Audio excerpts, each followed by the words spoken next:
This is David Priess, publisher of Lawfare, and one of your hosts for Chatter. This week, we go back to November 18th, 2021, when we were just starting the show, to bring you one of our very special episodes.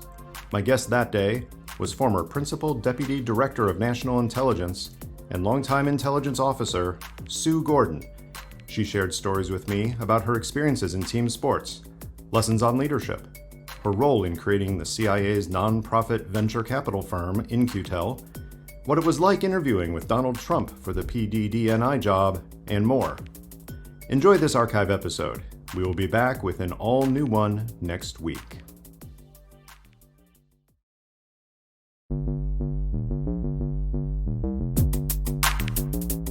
Welcome to Chatter. I'm David Priess.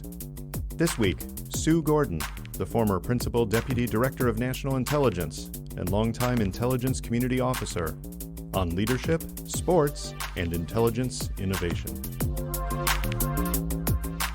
Sophomore year, you're made captain, but you didn't even start enough games to earn a letter. I know. How does that happen? I don't know. They should have given me a letter. That's my story, and I'm sticking to it. I think it's fair to say that message of humility was what really hooked the president. Well, what really hooked him was he asked who was going to win the Final Four. And I said, well, you got to think Uconn's odds-on favorite, but I don't think so. I think they'll lose in the semifinals. And his last words to me were, well, I guess we're going to find out if you're a good intelligence officer. And the interview was over. Sue, welcome to Chatter. Thank you.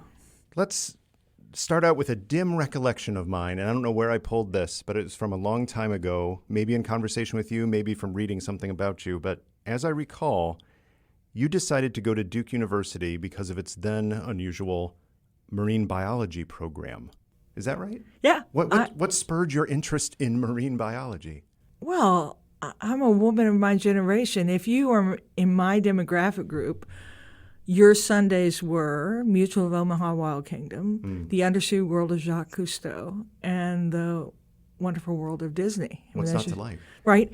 And I decided in about ninth grade, I had an amazing junior high science teacher named Mrs. Parsons, and I decided I was going to be a scientist, and then I decided I was going to be a world-famous aquanaut. That's a good title, too. I know, right? Aquanaut.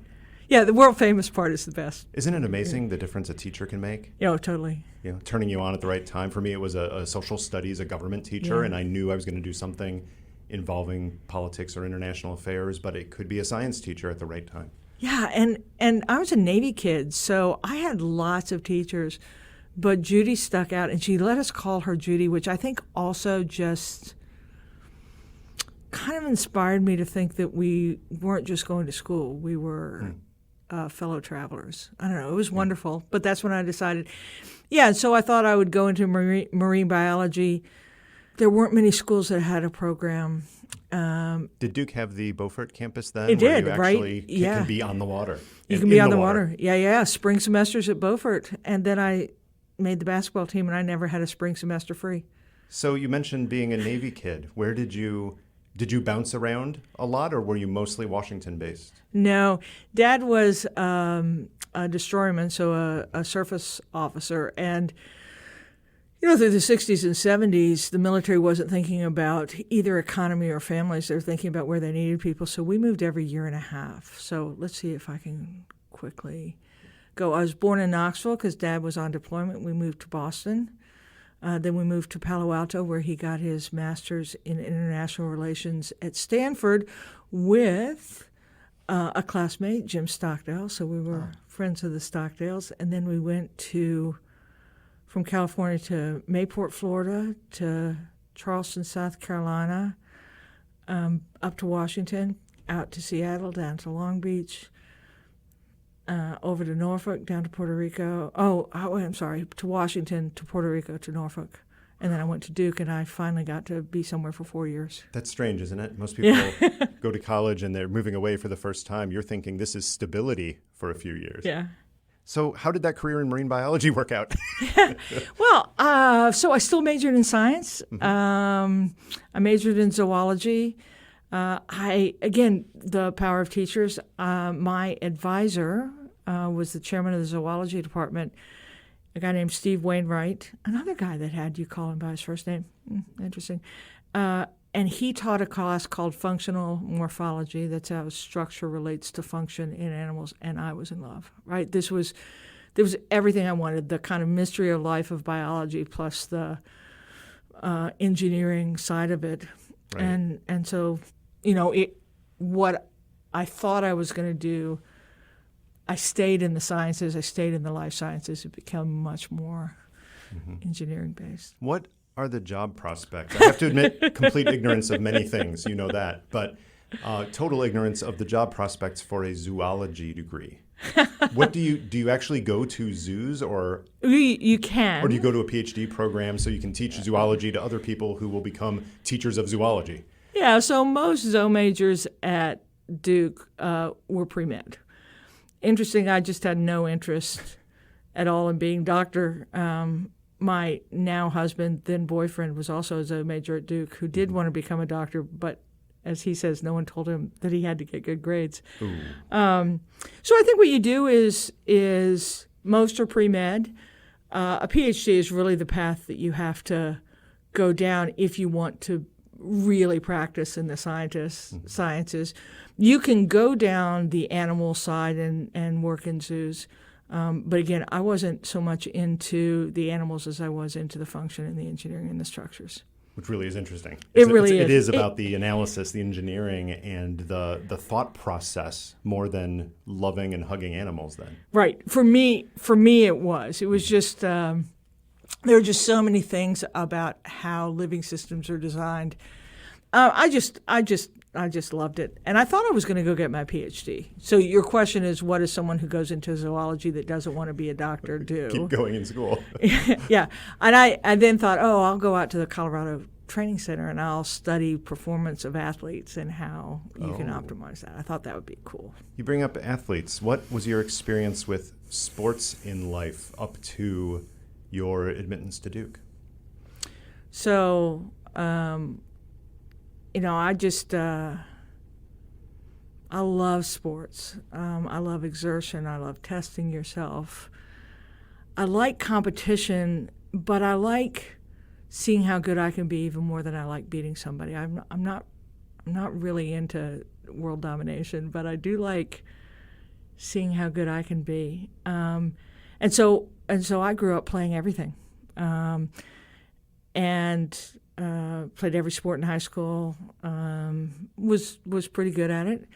When I was going to Duke, there weren't scholarships for girls, even though Title IX was signed in 1972. That doesn't mean that there were a lot of opportunities. Mm-hmm. Yeah, so I went to Duke. I thought, we'll see what they have there to play. My high school basketball coach said, Sue, you're not good enough to play in college, so you might want to learn to be a ref. And then it turned out I made the team. So, was there another sport you were considering trying in college? Oh, if not basketball? I was way better at softball than I was at basketball, but Duke didn't have softball. Oh. I was probably better at soccer than I was at basketball, and Duke didn't have soccer. I mean, there just weren't that many sports. What a different world. Yeah. It really is. So I played basketball. I've talked about this before. I love what sports give you. Mm-hmm. I think that they teach you how to be dependent on and how to depend on others, and those are two really important skills. They teach you how to compete without being in conflict. And I think if you do it right, they teach you how to exert to failure rather than holding something back. Mm-hmm.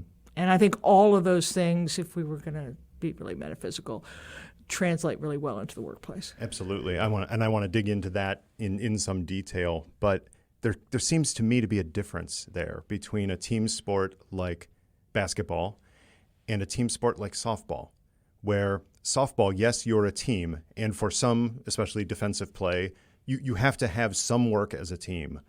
But you could be successful and be a successful member of a baseball or softball team and never actually have an interaction with another defensive player by making your catches in the outfield and there's no one on base you have to throw in to try to make the catch.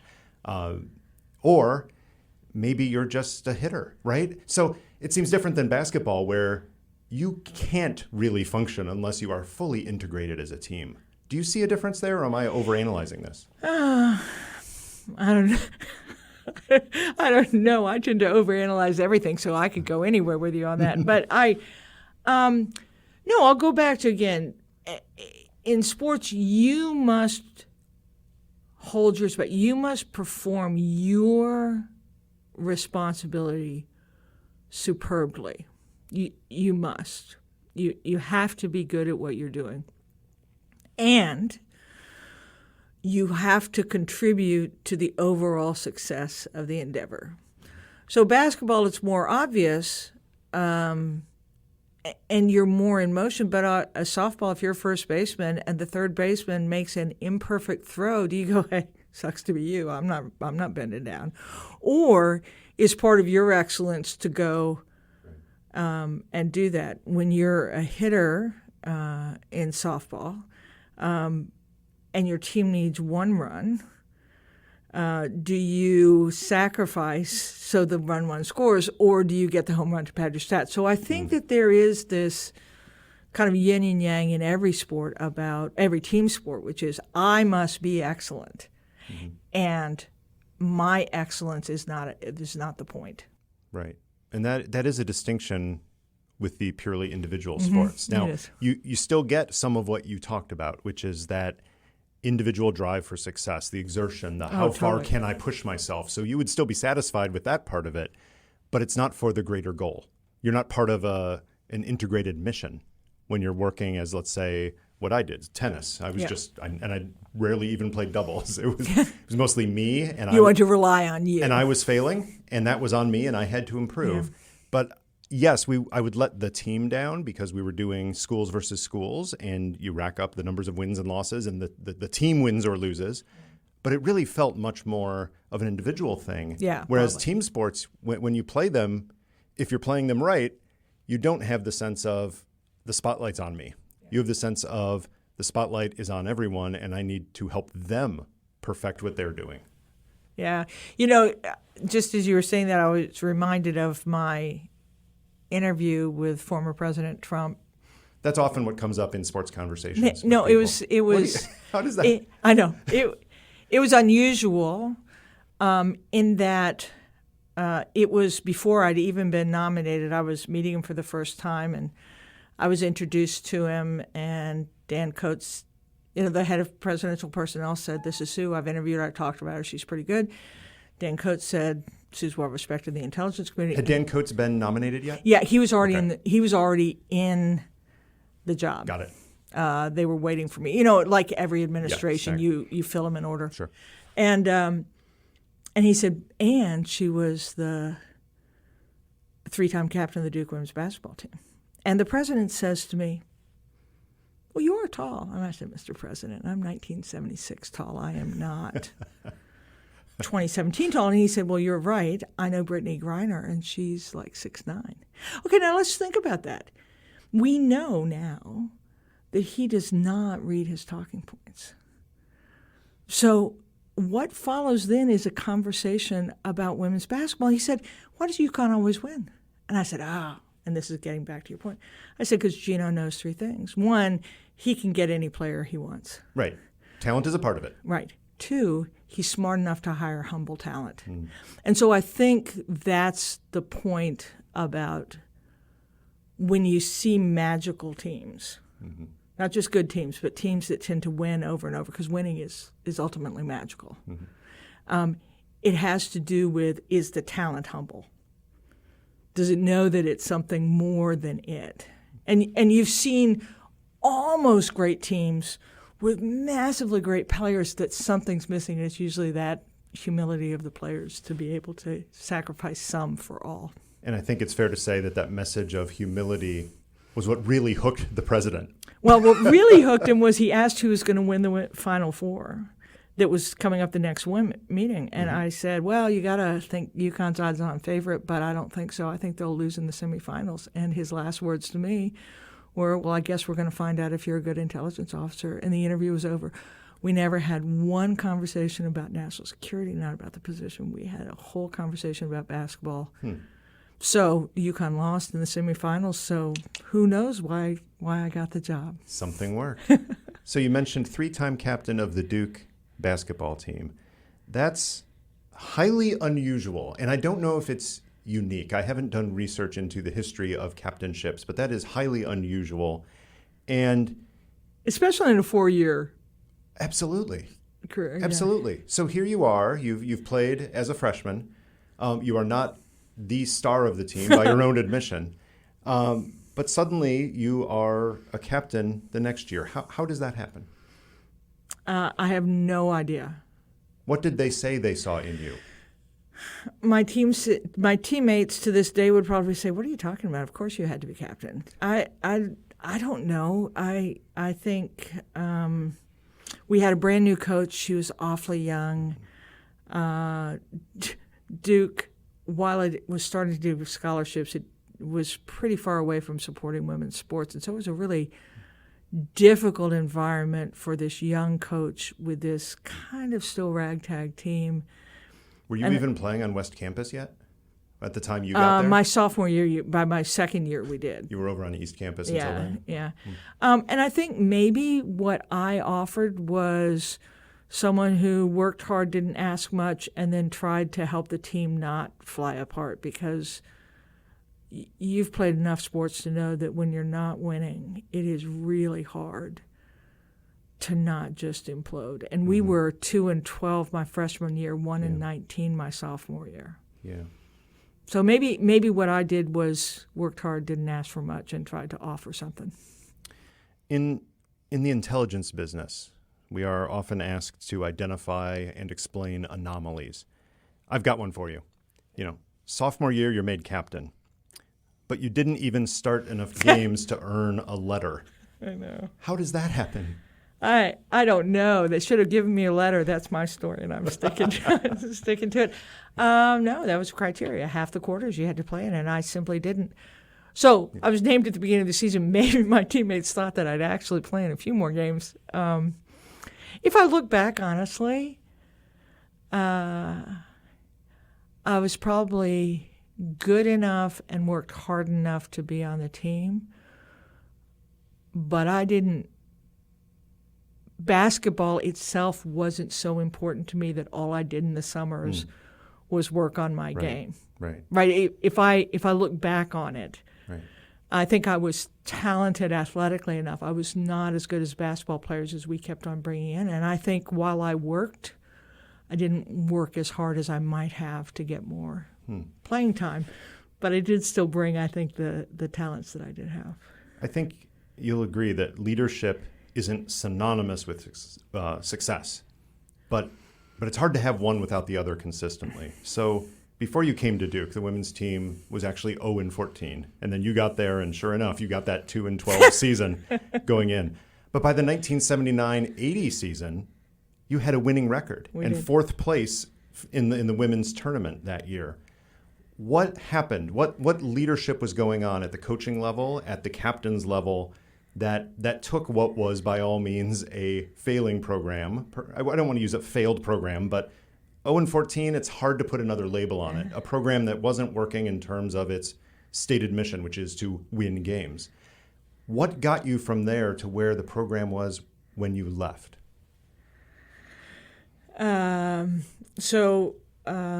They actually hired a basketball coach rather than a PE teacher who coached the team.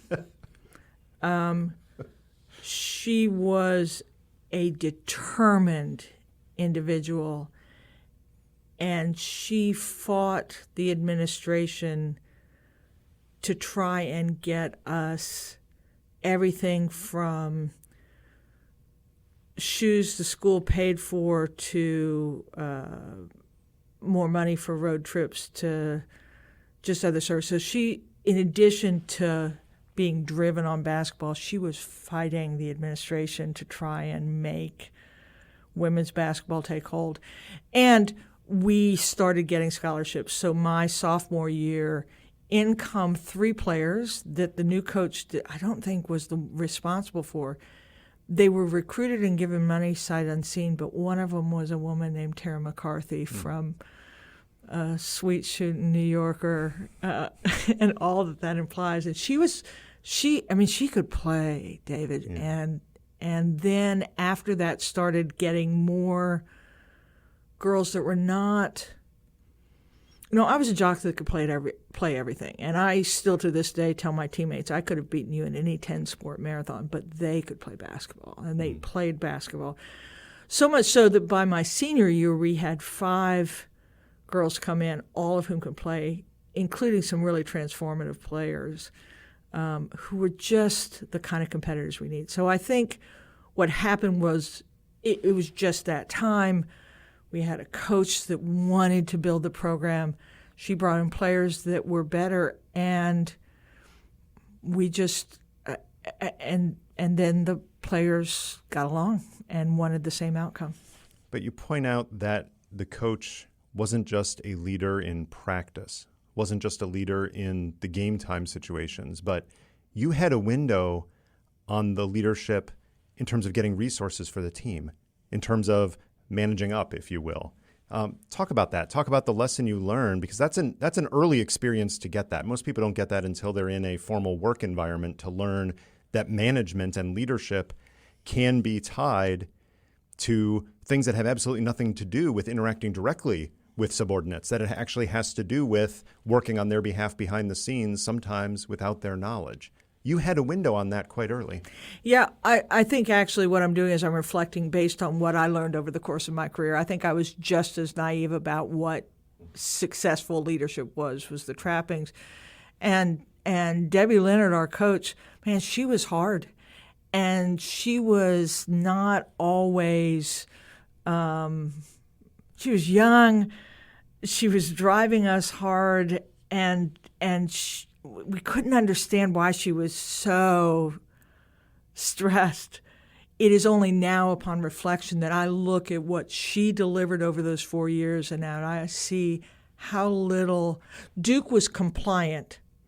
Duke was not embracing us at that point, and she delivered that. And so it really is now that I got to be a leader that I look back and say, oh, now I understand why she was how she was, because she was fighting those battles. At the time that you were captain, what were your leadership responsibilities as you saw them? To talk to the team at halftime when our coach was so mad at us that she couldn't. That's a heavy burden. And I do think it was to just keep bringing in new players each year and keep everyone believing that we were supposed to perform and be good. I don't know that it was much more than that. I think maybe, I don't know that it was asked of me, but I do think it's what I delivered, was, again, I hated not playing as much as anyone hates not playing. Mm-hmm. It's not like I was just happy to be on the team and, gosh, it was great that another game passed and I didn't get in. But I think even then I knew that I wasn't supposed to demand something for me. I was supposed to give something to the cause. And they probably picked up on that. Yeah, probably, right? Yeah. I guess if Sue, who gets nothing, could be this gung-ho, yeah, then maybe it's okay. And maybe we're going to get there. And I always thought we could win. I always thought we were going to get better. I always thought we'd win every game. So maybe that was a contribution. Maybe sometimes you just need someone who believes. So you didn't have to be in a position of authority in terms of a starter, in terms of a person with the most playing time to lead. You could lead in a way that wasn't synonymous with what we would now call management. Right. How frustrating has it been to you throughout your career to hear people so often conflate leadership and management, that managers are leaders, and to assume that people only need to think about being a leader if they are in some kind of executive or management position? I think it's all about, I think leadership is ultimately about whatever role you have, playing it on the two planes that we talked about. Mm-hmm. One is holding your space, doing your piece really well. And then the second is saying, yeah, but what the nation needs is not just my job, it needs something bigger, and so I have to play it into it. So I think leadership ultimately can be affected at every level by understanding that you are both simultaneously, both need to be excellent, and you're both part of something larger. I think when the leadership and management aspect comes in, there are more than one function that a leader performs. Leaders establish vision, they create space. Managers also create order and repeatability and ensure resources. So they are skills within that. But leadership is more about the way you apply whatever job you have and delivering both excellence and impact. You've phrased that in a way that's across realms, right? They're generic terms that could have applied to a career in zoology. It could have. Or in marine biology. But of course, you went into national security. In your experiences there, whether in the analytic or the S&T sides of CIA or at the National Geospatial Intelligence Agency, the IOC, to the support directorate at CIA, did you see leaders operating at all levels? And without naming names, what kinds of things did you see from people who weren't necessarily senior managers, but people who were showing exactly what you just talked about, that kind of integrity and vision at wherever they were in the organizations? So, that's such a great question, such a great point. So one, to my definition of leadership and excellence, it is independent of discipline. And learned it especially when I went into support, because support can be seen as I will affect whatever you want. But support at the agency is I have a craft in these support disciplines, and my job is to deliver them to you so that we can have impact. Not wait for you to decide, but actually bring my craft to the decision. And some of that support, just for people's background who aren't familiar with the director of support, that's everything from finance to physical logistics, security, personnel, facilities. I mean, just everything. But again, just because it is the job has a particular domain doesn't mean it doesn't have the same aspects of leadership, which is excellence and impact.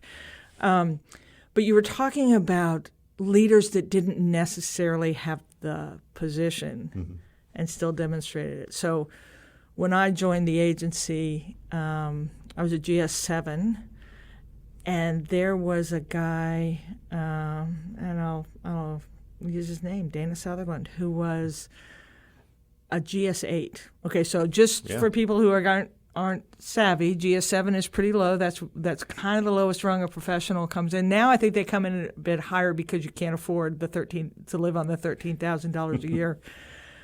I did. So I was a 7. Dana was an 8. Gosh, he was everything I wanted to be. He was so smart, so calm, so accomplished, really understood what we were doing. And so at some point, we became about the same grade. Because, even if you start a grade apart, it stretches out so you'll be the same grade. And at some point, I passed him and got into higher level senior jobs. But when I followed Dana's career, his impact was shocking. He took a path that took him across so many disciplines, and in every job, he not only led his women and men, but he delivered impact. And that had nothing to do with the stars on his shoulders. It just had to do. And so if there's someone that I always wanted to emulate, and someone who I talk to people about all the time, it's Dana, because he just understood what we were doing. And he played his hand perfectly without worrying about where he was playing his hand from. It's inspiring. I am so happy to hear that, because so much attention when it comes to CIA focuses on the case officers and the analysts, and yes, we want to have leadership at all levels in those directorates too. But the most underappreciated of all directorates traditionally has been the Directorate of Support. And there, I think you must have leadership at all levels because of the nature of the work. Yeah. So Dana was actually an analyst, but I can think of now you've brought me back in support, a job I loved. What did you love about it? So consequential, involved in everything, more operational acts per unit time than any case officer. Yep. A culture of service within a culture of service. If you think about that, support officers are really service-oriented, and the community is service-oriented. But you want to talk about a leader, it's a GS-10 logs officer who has been deployed to some piece of red dirt to set up a base in 6 months, and they are everything from their finance officer to the facilities procurer. And then once that base is established, maybe they're the logs officer, or maybe if the chief of base leaves, they're the chief of base. The leadership of a GS-10 logs officer in the field is, again, just an inspiring vision to me about, man, where you are, be as big as you can be, but don't want to be something else, just be that big. Right. And the operators working out of that base can't do their job if that person didn't show leadership at the time of creation. It wouldn't have happened. It would not have. Yeah. So you said you were thinking of other people in the Directorate of Support that had this kind of leadership. So that's the, like I said, that's just a prototypical logs officer.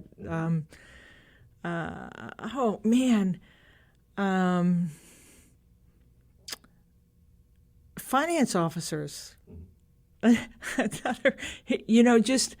Just thinking, it seems like such a thankless job, and yet they have to find ways of doing things because so many operational acts themselves, but the functioning of the agency to enable the operational acts relies on the finances working exactly right. Right, it does. And sometimes the finances are in the open, sometimes they can't be in the open, sometimes they can't be detected, and it has to be true on all three levels. Mm-hmm. So what I always said about support is it's complex but tractable. Like, you can accomplish it. It is a complex field, but it is something that can be accomplished. If I need to get someone who's really close to Putin to be able to tell the secrets, that is a complex job, and I don't know that I can deliver it, but support is complex and tractable. You know, I've heard Coach Krzyzewski, going back to Duke for a moment, I've heard Coach K say, and I think you have said this as well, that excellence doesn't always have the same form. Now, honestly, that's a little bit easier for Coach K because he runs the show. He selects the players and personalities and coaches he wants. He usually, but not always, gets what he wants on all of those fronts. And it's a new mix every year these days for him because of the whole dynamics of players going off to the NBA. So he has to have excellence taking a new form each year, almost by definition, and he can impose his personality and his lessons learned onto that. It's a little bit harder in a bureaucracy, isn't it? Because we have PARs, performance reviews, that have very explicit statements about what must be done, and employees think they must check the box exactly the same way as it's been done. Or at a bigger level, you have ICD 203, you have analytic standards, and they say an analytic product must meet these criteria, and it must check these boxes, and do it the same way every time, or it's not excellent. How do you translate that mantra of excellence doesn't always have the same form into a bureaucracy which inherently trends towards bureaucratizing excellence? I think good outcome is immutable, right? You must deliver good outcome. Over the time, your bureaucracies tend to codify the best way to deliver good outcome, whether that is what's the or right avoiding kind the worst outcome, at least. Right. Well, that's a whole different discussion. I think we have trended too far toward trying to ensure bad things don't happen rather than ensuring that good things do. And those things tend to be what we think of as the work, forgetting that they were just a momentary definition of what was needed for the outcome you were trying to produce. And that doesn't mean they're bad. They're not. But they're not the goal. They're not the goal. And so the mistake of bureaucracies, or anybody, basketball coaches, bureaucracies, is I think I know what the piece parts are that require an outcome, and I'm going to go looking for all those piece parts, rather than believing their own eyes of what delivers outcome. And so it has two manifestations. In the human form, it's called experience. Mm-hmm. I'm going to hire someone to experience in the way we've done it because they're the fastest way to continue to produce that. Too often missing someone who has all the skills they need and will take you someplace differently if you just give them a chance. So we tend to look for things. And we could have a whole conversation about the whole movement of diversity. Mm-hmm. It's saying, I need performance, I need achievement and excellence, and I need aggressiveness. I need all those outcomes, but I do not need them to be achieved in the same way. Right.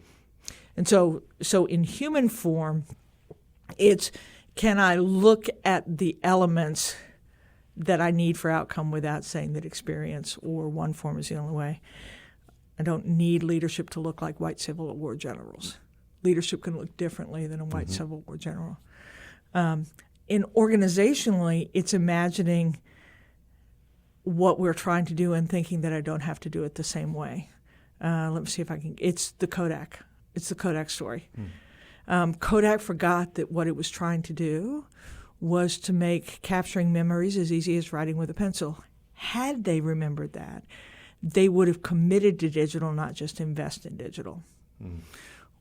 Organizations tend to forget what their mission is, and so they get wedded to it and they miss the changes that are necessary. So this is a really interesting moment of change, I think, for the intelligence community.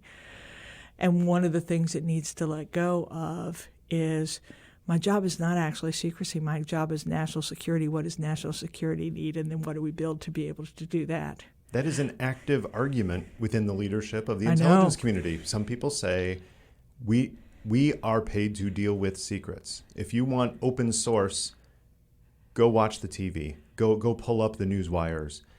We only add value by having secrets. Other people say the mission is to reduce the uncertainty for decision makers who have to make crucial national security decisions, and we need to bring everything to the table to do that. Right. I think it's clear where you come down on that. Well, it's just data. Yeah.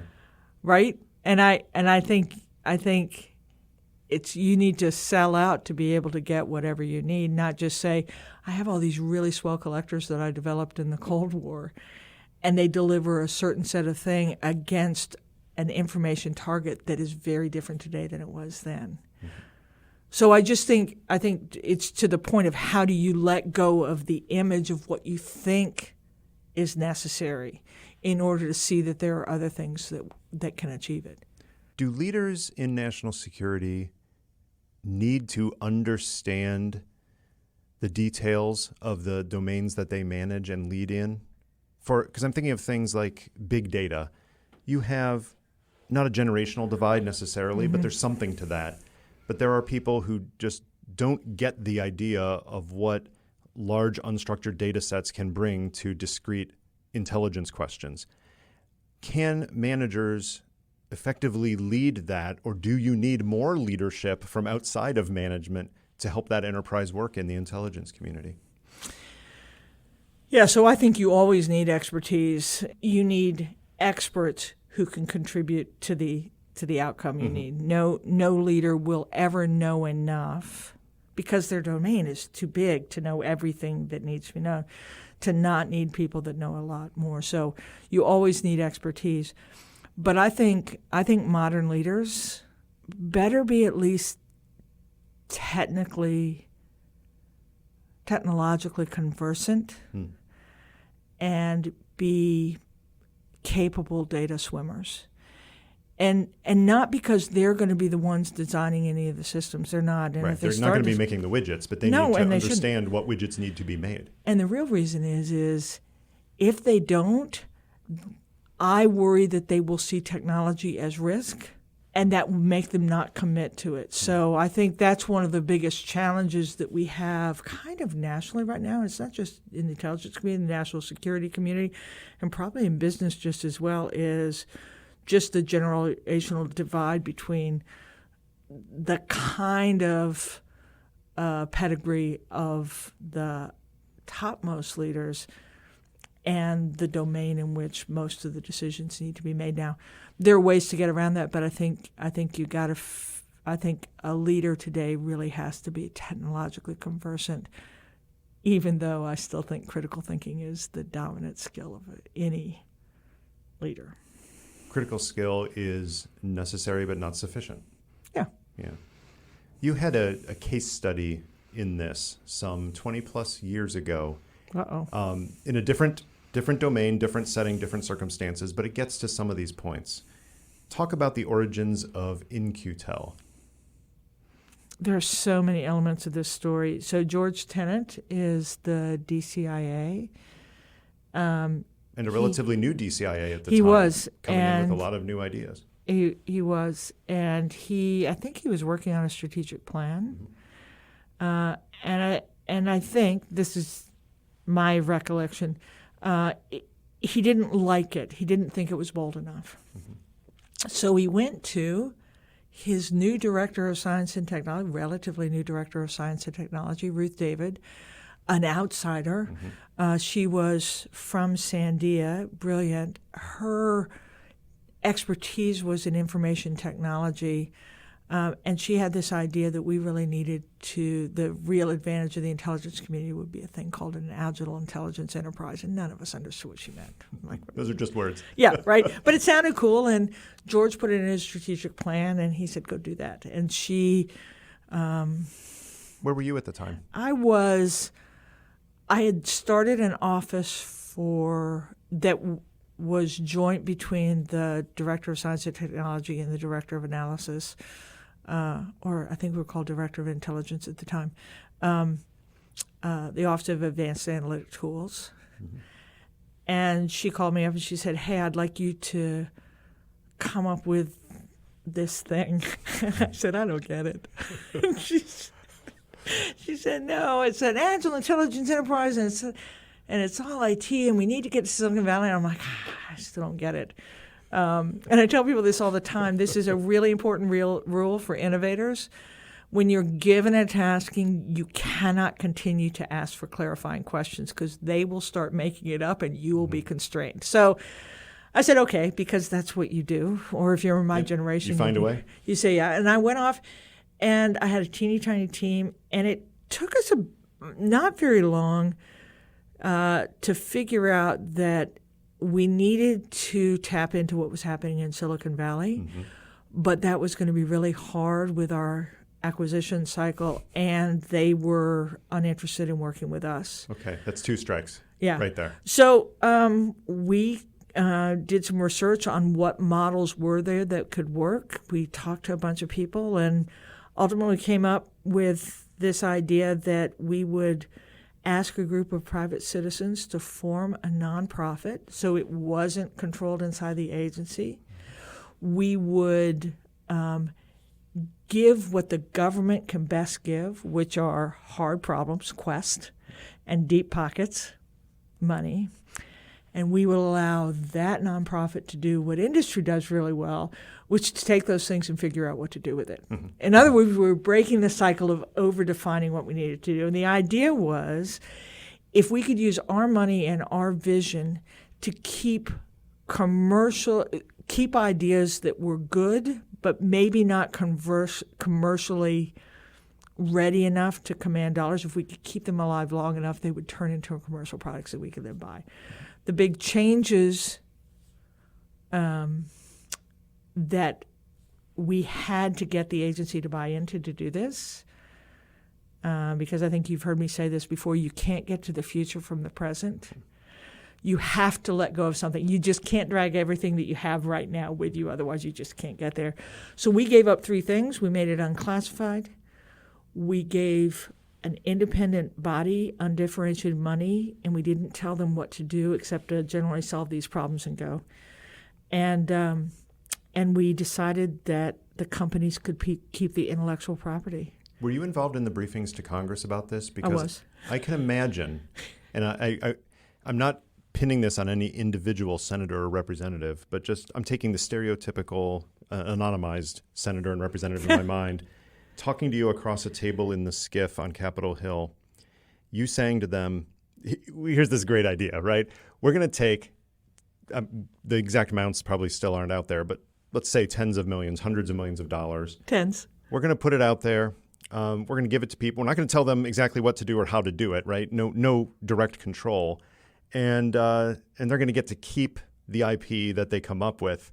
How does that sound, oversight people? Yeah, and we're going to pay money again when we want to buy the product that we have invested in. How did you get out of that room alive? Oh, so many great lessons about this. One, the members and George had decided that we were going to do this. So I had a real advantage. He had done his homework. Yeah, I had the money from Congress in a top-line ad going into it. So I had the director's support and I had money. Huge advantage. Yeah. I still had to go through staffers, and I think some of them hate me to this day because, one, it wasn't their idea. It didn't go through them. Two, everything you just said.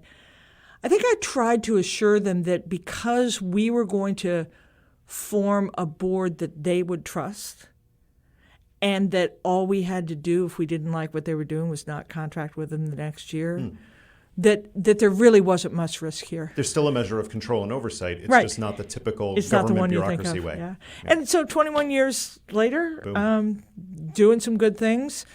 But, everyone took a leap. And I think it took from my tasking to incorporation 7 months, which I think is an even more exciting story than 11 months for you, too.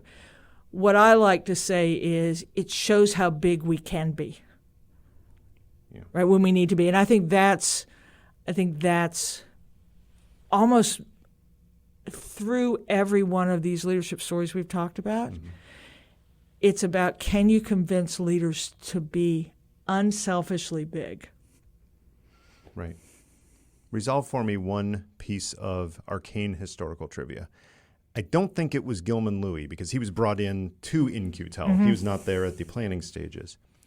At some point, you had to name the thing. And originally it wasn't In-Q-Tel. It was slightly different. So what was it, and who actually came up with the in, the Q, and what became the Tel? Yeah. So my team of 5 of us, we chose the board. We asked them to come. Buzzy Kronkard, sealed the deal for us. Norm Augustine agreed to do it. Now we needed to name this. I don't know why, but we somehow thought that a Greek name was cool. A Greek name? Yeah, a Greek name. That should be cool. I don't know. That was so nice. You got to be really careful with which one you choose. Well, okay, if you choose that's Pandora? it. Yeah, so we chose Peleus. Peleus is a great story. I think it was a god or a minor god that was he was gifted the right to marry Aphrodite if he could catch her, and she changed forms every time you'd reach out. And what Peleus did was he opened his hand and she lit as a bird. And we thought, oh my gosh, this is so great. And that is, you actually catch it by not controlling it. Oh, isn't that perfect? So it was actually incorporated under the name Peleus. And then we discovered there's another Peleus myth, which is a horrifying story of death and destruction. So almost instantaneous, and it needed to go away. We needed a name. So we went to a bar because in D.C., I think it was the bar of the Hay Adams, and we tried to choose some new names. We ultimately started with Q because we thought, I don't know, you got to have a James Bond hook somewhere. And then In for Intel, and it was then second. It was In-Q-It. Yeah. And then there was the idea of the IT at the end? Yeah, cool intelligence, Q, and IT because we thought it would be woohoo. Yeah. Okay. Agile Intelligence Enterprise and all that. And then Intuit sued them for a name change and became In-Q-Tel. So we actually had the full legal experience of a public entity. That story is everything. I mean, it really includes everything from the bar scene to the lawsuit to the Greek mythology. Yeah, there you go. Yeah. Has In-Q-Tel, you obviously did not stay with In-Q-Tel, but later on in your career, you circled back into positions where you were closer to it than others. How did you think it evolved, and do you think that it has been a success story? I think it's absolutely been successful. If you were to take a look at all the companies that exist today that deliver really good things, not just for the intelligence community, but for the government and for society, which was our thesis, right? If security solutions were driven by the toughest security actors, the intelligence community, and made available commercially, wouldn't the world be better?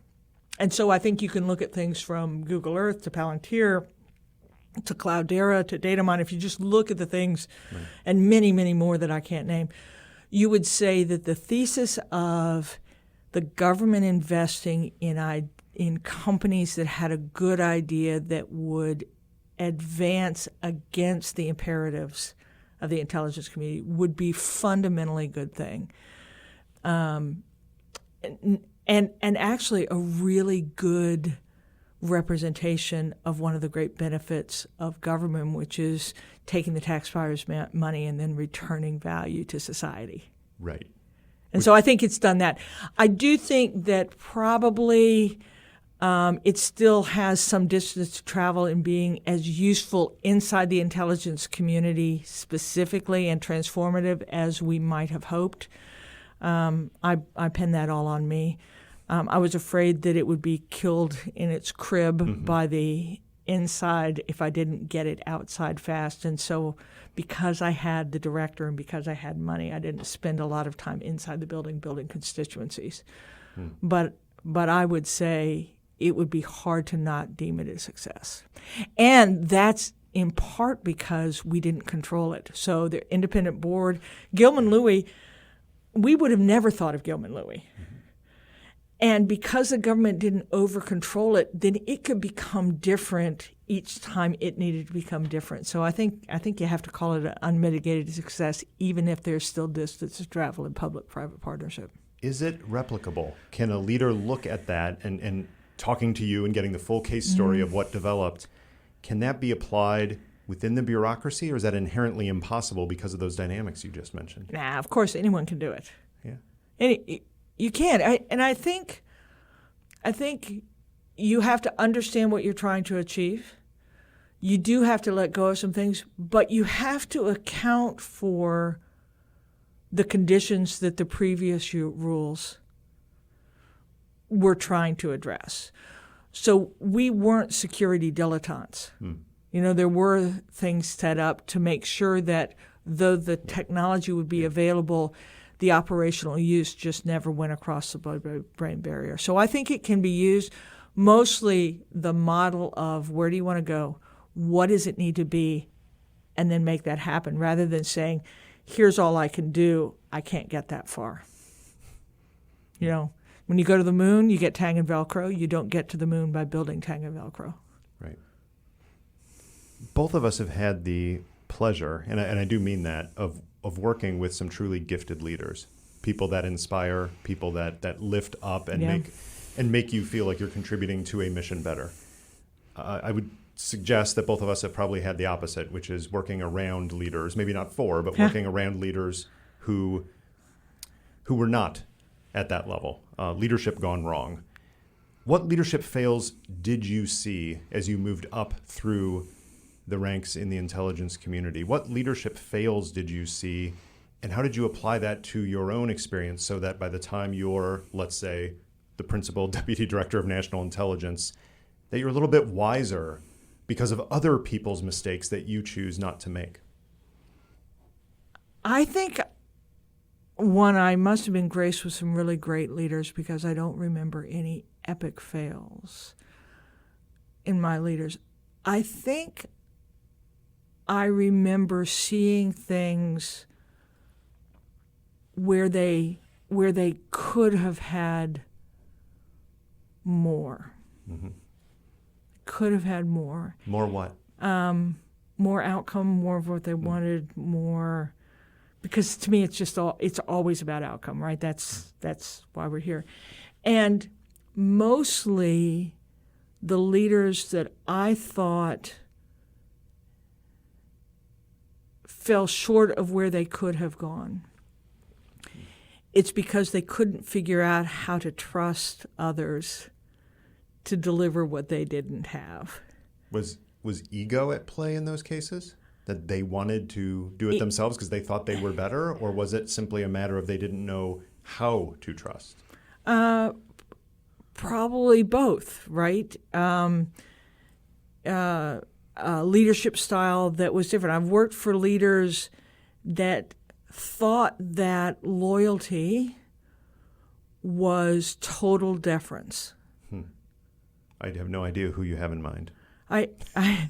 That has nothing, in my parlance, that is a really limited view of loyalty. Loyalty is, I am completely committed to the outcome you want, and I'm going to use all my talents, which in this narrow area are more than yours, to deliver that, even if it's not something that you would have done, nor even that you understand.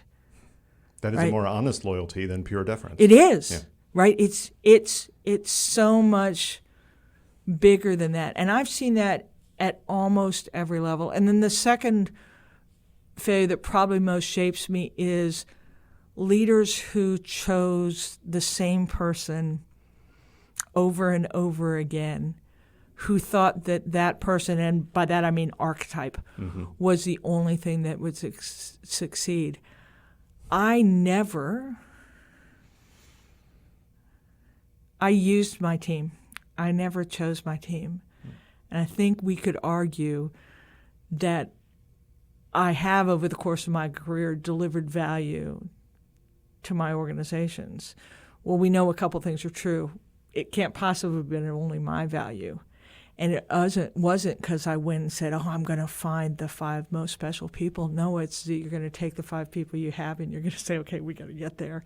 Right. Because all the people are good. And so I think probably seeing people deciding that there were only a few that were good really shaped my view of, no, everyone's good.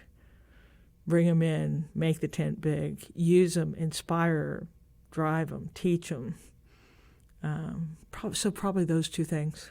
That's so interesting because in the class that I'm teaching at George Mason University, a graduate seminar on intelligence and the presidency, one of the themes that we've been talking about is the interesting relationship between the president, the director of the CIA, formerly the DCI, and the career leadership of the agency. And there are no hard and fast truths to this kind of leadership dynamic. But one thing that tends to emerge is a pretty strong correlation, and that is the DCIs, now directors of CIA, who come in and bring a whole bunch of people with them from where they've worked before, because those are the people that have been loyal. And they come in, they displace the top leadership, they put in their own people. Those directors tend to do not nearly as well as the people who come in, who have succeeded elsewhere and have people that they have those loyalty and trust relationships with, but they come in and say, no, I'm going to trust the people who are here and I'm going to get the best out of them. You can factor for all other variables, and you find that correlation tends to hold pretty well. There's something about using the people you have well if you recognize their talents and you motivate them to contribute to that larger mission. Yeah, I mean, it's not a perfect model because sometimes you need a specific type of talent and sometimes there's just someone who's not able to do it. But in general, I think it works. I think it delivers unexpected outcome because instead of being the leader that drives what you do, you're trusting what is done to those beneath you. You're just saying where we need to go. And so I think, to me, you get more innovation, surprising results. You teach a new generation how to bear the weight of responsibility. I think all those things are just because I saw great leaders who fell short on that mark, either of not trusting or of not using. So far, we've talked explicitly or implicitly about a lot of core ethical values. The words have come up a lot, like loyalty, trust, responsibility. and certainly respect, if not the word, the concept. Did the leaders that you trained under, the people that led you, did they explicitly talk about ethics in the workplace? Or was this something that you just picked up by osmosis and you, from the best managers and the best leaders, you got a sense of ethical leadership? Or did they actually make it explicit and put it on the table so it could be a focus? No, I think when I started, there was a lot less leadership training than there is now, and I really like that we are much more explicit about the craft of leadership. I think came in as the youngest daughter of a naval officer and his wife, and it was pretty clear who we were going to be, how we were expected, honor, integrity, hard work, giving something to the cause. Mm-hmm. And so I came in with that set of things, and that was what I thought was expected and what everyone was doing. What I learned is all those things allowed me to perform, and that the organization, and I thought it allowed me to perform better because there are some ways to get cheap outcome. You can cheat the system. You can do things for your own purpose, and you can get cheap outcome, but they don't tend to be persistent.